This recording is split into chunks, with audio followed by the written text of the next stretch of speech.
कक्षा 9 के MP board के सभी विद्यार्थियों, लो जी आ गया आपका सोशल साइंस का 300 विषय कोड का एकदम ओरिजिनल पेपर। यहां से देखिए ये है आपका सेट बी, इसके पहले सेट ए भी पूरा बता चुका हूं, ठीक है। तो यहां से आप देख लीजिए, पहले तो सॉल्यूशन पूरा तैयार है, आपका घबराना नहीं है, ठीक है। ये देखिए पूरा सॉल्यूशन है, ठीक है, आप तो पूरा सॉल्यूशन साथ में मिलने वाला है। चलिए तो सबसे पहले प्रश्न से इसकी शुरुआत कर लेते हैं, ठीक है। भारत में कितने राज्य है, ठीक है, तो 28 राज्य है। किस राज्य में साक्षरता का जो प्रतिशत है वो सबसे अधिक है, तो वो है केरल। भारत में संसार की कुल जनसंख्या का कितने प्रतिशत भाग निवास करता है, 14.8%, ठीक है। यहां से देखिए अमेरिका के सैनिक अड्डे पर्ल हार्बर पर बमबारी की थी, तो किसने की थी, वो जापान ने की थी। रॉबर्ट मुगाबे को किस वर्ष राष्ट्रपति पद से हटा दिया गया था, तो वो वर्ष था 2012। मध्य प्रदेश में सबसे अधिक लोकसभा सीटें किस राज्य में है, ठीक है, तो वो है आपका उत्तर प्रदेश में। चलिए इसके बाद में ये हमारे इंग्लिश मीडियम वाले बच्चों का है, ठीक है, आप सब जानते हैं ये पहला आ जाएगा, ठीक है, दूसरे में केरल आएगा, ठीक है। यहाँ से बढ़िया से आप तो कंप्लीट करना है, ये यहाँ से देखिएगा, ठीक है। तो ये तीसरे ऑप्शन में आपका है ये बी वाला, चौथे में आपका है जापान, और यहाँ पर 2012 आ जाएगा, ठीक है, इसमें आपका उत्तर प्रदेश आएगा। चलिए डेमोक्रेसी यूनानी शब्द डेमोक्रेसिया से बना हुआ है। भारत में हमेशा जो जन्म दर है वो मृत्यु दर से अधिक रही है, ठीक है। मानव पृथ्वी के संसाधनों का उत्पादन एवं उपभोग करता है। उत्पादन को बढ़ाने के लिए भूमि और अन्य प्राकृतिक संसाधनों का पर बहुत दबाव पड़ा है। एक वर्ष में किसी भूमि पर एक से ज्यादा फसलें पैदा करने को बहुविध फसल कहा जाता है, ठीक है, प्रणाली कहते हैं। गेहूं क्रांति शीर्षक से एक विशेष डाक टिकट इंदिरा गांधी ने जारी किया था। चलिए इसके बाद में यहां से देखिए फिलिंग द ब्लैंक्स है, ठीक है। इसके बाद में ये यहां से हमारे रिक्त स्थान भरेंगे हमारे इंग्लिश मीडियम वाले बच्चे, ठीक है।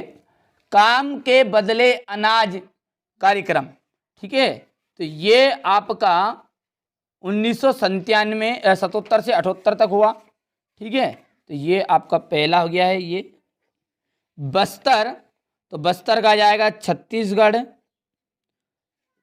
डाइट्रिज बेंडिस, तो इसका आपका जाएगा ये German. Robert Owen Indiana America. तुषारपात उत्तर में, और वन अधिनियम का जाएगा 1865। तो ये आपका छठा हो गया, ठीक है, बढ़िया से कंप्लीट करना है। इसके बाद में ये नंबर यहाँ पर लिख देता हूँ मैं, ये आपका 4th था, ये 5th वाला है, ये 1 है, ये 6 है, ये 3 है, और ये 2 है, हो गया। अब है एक वाक्य में उत्तर। भारत की सबसे लंबी नदी गंगा किन भागों में शीत ऋतु स्पष्ट नहीं होती, प्रायद्वीपीय भागों में। दूसरे विश्व युद्ध की शुरुआत कब हुई थी, सितंबर 1939 में। किशोर प्रायः किस आयु वर्ग के होते हैं, ठीक है, तो ये आपके जो किशोर वर्ग है वो आ जाएंगे आपका 10 से 19 वर्ष। स्वतंत्र पार्टी के संस्थापक कौन थे, कन्हैयालाल माणिकलाल मुंशी। नागरिकों द्वारा अपने प्रतिनिधि निर्वाचित करने की प्रक्रिया को क्या कहते हैं, निर्वाचन कहा जाता है, ठीक है। ये हो गया, इतना स्क्रीनशॉट ले लिया आपने। चलिए तो आगे बढ़ते हैं। इंग्लिश मीडियम वाले बच्चे हमारे बढ़िया से कंप्लीट कर लेंगे ये, ठीक है। थोड़ा सा छोटा कर देता हूँ ताकि आपको सारी चीज़ें नज़र आ जाएगी और आप स्पष्ट रूप से पूरा स्क्रीनशॉट भी ले पाओगे। अब देखिए भारतीय मानसून में वर्षा होने वाली वर्षा निश्चित है, ठीक है, तो ये देखिए सत्य है आपके, पहला जो है आपका सत्य है, ठीक है, मैं भर देता हूँ, आप तो इनको कंप्लीट करना है, ठीक है, पढ़ लीजिएगा।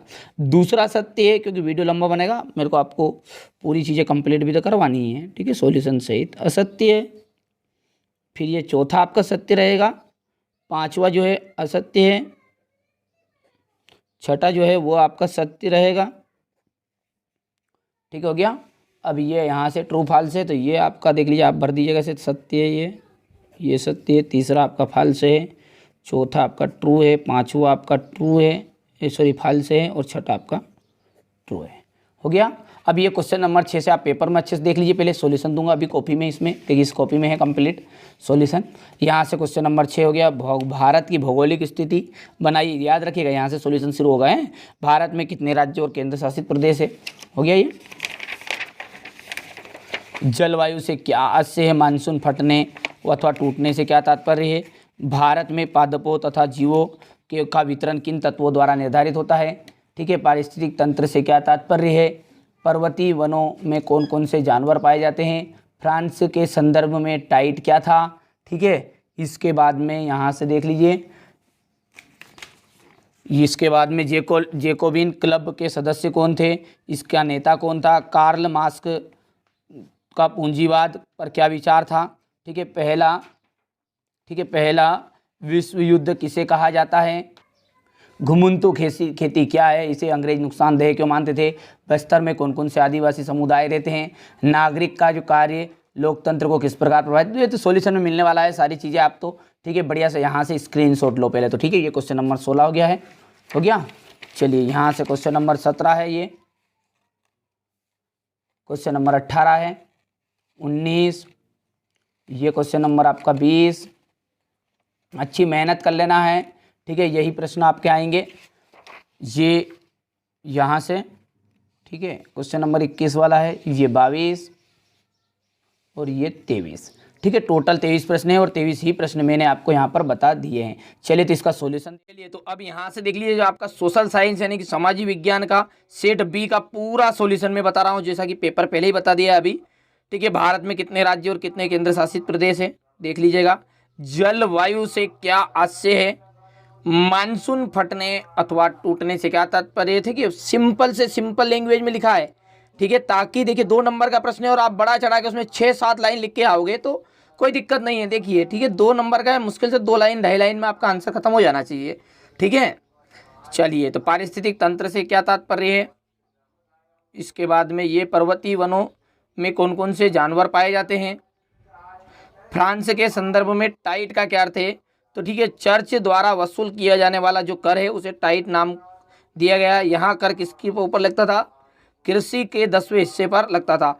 जैसे 10 कुंटल गेहूँ हैं तो उसमें से 1 कुंटल उनको देना पड़ता, इतना टैक्स लगता था पहले, तोजी जिसे कहते थे, ठीक है। जेकोबिन क्लब के सदस्य कौन थे, इसका नेता कौन था, हो गया ये स्क्रीनशॉट। इसके बाद में यहाँ से स्क्रीनशॉट लीजिएगा, आप तो स्क्रीनशॉट लो बढ़िया से। पहला विश्व युद्ध किसे कहा जाता है, घुमंतू खेती से क्या से अंग्रेजों ने इसे नुकसानदेह क्यों मानते थे। इसके बाद बस्तर में कौन कौन से आदिवासी समुदाय रहते हैं, ये क्वेश्चन नंबर आपका 13 है।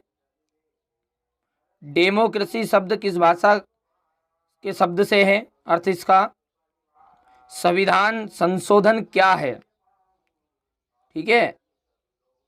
देखिए देश के सर्वोच्च विधायी संख्या द्वारा उस देश के संविधान में जो परिवर्तन किया जाता है ना उसे संविधान संशोधन कहते हैं। संविधान का क्या महत्व है, बढ़िया साहब तो स्क्रीनशॉट लेना है। आरक्षण का क्या अर्थ है, न्यायपालिका से क्या से लिखिए, मानव पूंजी क्या है, ठीक है। इसके बाद में यहां से देख लीजिए अथवा वाला क्वेश्चन है, मौसमी बेरोजगारी का अर्थ बताना है। इसके बाद में यहाँ से ये स्क्रीनशॉट लीजिएगा, क्वेश्चन नंबर 18 में देख लीजिए, ये हो गया 17। भारत की भौगोलिक स्थिति का महत्व बताना है, ये क्वेश्चन नंबर 18 है। ये इसका अथवा थोड़ा छोटा कर लेते हैं, ये राय का समुदाय पर टिप्पणी लिखनी है, क्वेश्चन नंबर 19 है, ठीक है। यहाँ से क्वेश्चन नंबर 19 का अथवा है, ये प्रधानमंत्री और मंत्री परिषद के आपसी संबंध की चर्चा कीजिए, क्वेश्चन नंबर 20 हो गया। चलिए इसका अथवा है, ये राष्ट्रपति पद के लिए निर्धारित योग्यताएं बताइए एवं उसका कार्यकाल क्या है, ठीक है। वहाँ भारत का नागरिक हो, उसकी आयु 35 वर्ष से कम हो, ठीक है। राष्ट्रपति पद के लिए योग्यता है ये, ठीक है। उसमें वे सभी योग्यताएं जो लोकसभा सदस्यों के लिए निर्धारित की गई हो, वहाँ केंद्र सरकार या राज्य सरकार के अधीन कोई भी आर्थिक पद से यानी सरकारी जॉब में कार्य नहीं कर रहा हो, ठीक है। ये हो गया। चलिए ये क्वेश्चन नंबर 21 था मानचित्र वाला, जो अगले वीडियो में कवर करेंगे। क्वेश्चन नंबर 22 का बढ़िया से स्क्रीनशॉट लीजिएगा। ठीक है, स्वतंत्रता के अधिकारों के अंतर्गत नागरिकों में कौन कौन सी स्वतंत्रताएं दी गई है, ये इसका हो गया। ये पूरा सॉल्यूशन के साथ आपको प्रोवाइड करा रहा हूं। ठीक है, चलिए हो गया, ये इतना हो गया, हो गया। चलिए अब एक क्वेश्चन नंबर 23 इतना आ गया। चलिए इसके बाद में ये हो गया।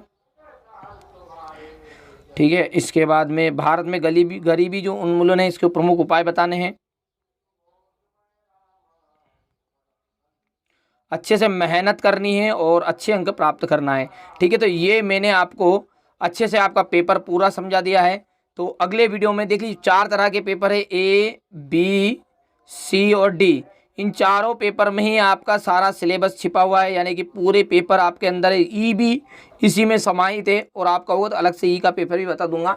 पर लेकिन आप मेहनत करिए, अच्छे अंक प्राप्त करने हैं तो ये पेपर आपको अच्छे से तैयार करने पड़ेंगे। अंत में यही कहूँगा, ठीक है, कि मेहनत करिए और अच्छे अंक प्राप्त करने का पूरा प्रयास करेगा। ठीक है, आप देखिए परसेंटेज का कोई मायना नहीं रहता 9th क्लास में, लेकिन देखिए अपना 100% दीजिए आप तो। ठीक है, अपना 100% यानी अपनी जो मेहनत है वो 100% करिए, और वो रिजल्ट में चाहे 50% बने 70% बने, वो कितनी ही बने, उससे कोई लेना देना नहीं है। ठीक है, आप अपना 100% दीजिए, जिस तरह मैं भी आपके लिए पूरे वीडियो लेकर आता हूँ। चलिए तो मिलते हैं अगले वीडियो में। चैनल पर पहली बार हो तो सब्सक्राइब जरूर कर लीजिएगा।